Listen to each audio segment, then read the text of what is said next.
Harbor Reflections. A narrative journey to be read alongside the instrumental album. Dawn at the pier. The harbor awakens slowly, like an old friend stirring from peaceful sleep. Golden light pierces the marine layer, painting the wooden pier in warm amber hues. Marcus Jefferson, 62 and weathered by decades of dreams deferred, walks the familiar planks toward his morning ritual. His saxophone case catches the first rays of sun as he settles onto the bench that has heard his stories for 30 years. Morning, old friend, he whispers to the water, then lifts his horn to speak the language only the harbor understands. Coastal breeze. Across the city, Eliza Chen gasps for breath in a fluorescent-lit bathroom, her corporate life suddenly feeling like a cage with invisible bars. The panic passes, but something deeper has awakened.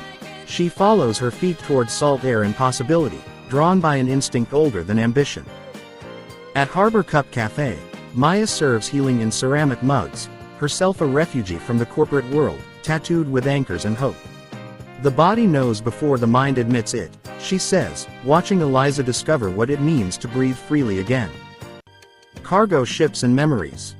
Derek Wilson guides massive vessels through channels he could navigate blindfolded, his tugboat dancing with ocean giants. But today, memory sails alongside him, Sophia's smile on a distant dock 23 years ago, her laughter echoing in their daughter's voice. The text from Lucia changes everything, found something of Mom's. Some cargo, Derek knows, you carry forever, love letters and loss, photographs and promises kept to the living and the dead. Each day he starts the tugboat engine, he is ready to guide another vessel home. Bay water blue. Amara Jackson captures light on water through her lens, seeking the exact shade of blue that has haunted 15 years of exile. This bay birthed her artistry, shaped her eye, then watched her flee when family love felt like chains. Now she photographs the same waters that reflect the Jackson Maritime Building, where her brother Nathan carries the weight of 2 children's worth of expectations. The harbor holds their history, every choice, every wound, every moment that led to this homecoming. Industrial sunset. Nathan Jackson stands at his office window as cranes become sculptures against the burning sky. Success tastes like tea and responsibility, like carrying forward a legacy while wondering what he might have been if courage had called louder than duty. Tonight, the Rehabilitation Center dinner will reunite 3 generations of Jacksons. His father's stroke has rewritten the family story, softening edges that once cut too deep to heal. The Lighthouse Keeper. Raymond Walsh climbs the spiral stairs with arthritic determination, 78 years of harbor wisdom in every careful step. From his lantern room, he sees all, the fishing boats returning, the cargo ships queuing, the human dramas playing out along his waterfront stage.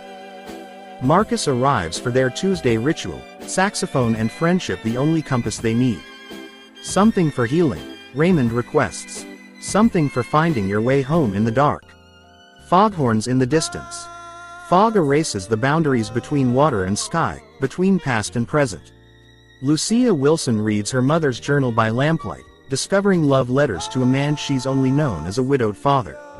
Sophia's words bridge 20 years of silence, speaking daughter to daughter across the veil. When Derek arrives to read his late wife's hopes for their unborn child, the foghorns sing their eternal song, voices calling through mist and memory, guiding vessels safely home. Waterfront daydream. Maya's coffee tastes like possibility. Eliza trades spreadsheets for waterfront views, panic attacks for purposeful breath. Sometimes the greatest courage is admitting when you've been living the wrong life entirely. Marcus plays requests for new beginnings as Eliza designs her next chapter. The harbor teaches patience. Tides turn, seasons change, and sometimes the longest journey is the one back to yourself. Journey home. At the Rehabilitation Center, 3 generations of Jacksons gather around forgiveness served on china plates. James speaks the words that took a stroke to teach him, I was wrong. 15 years collapse into understanding.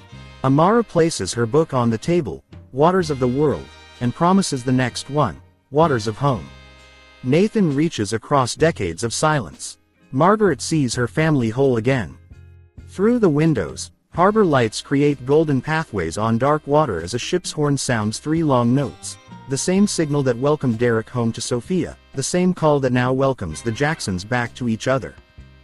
The harbor remembers everything and forgives all.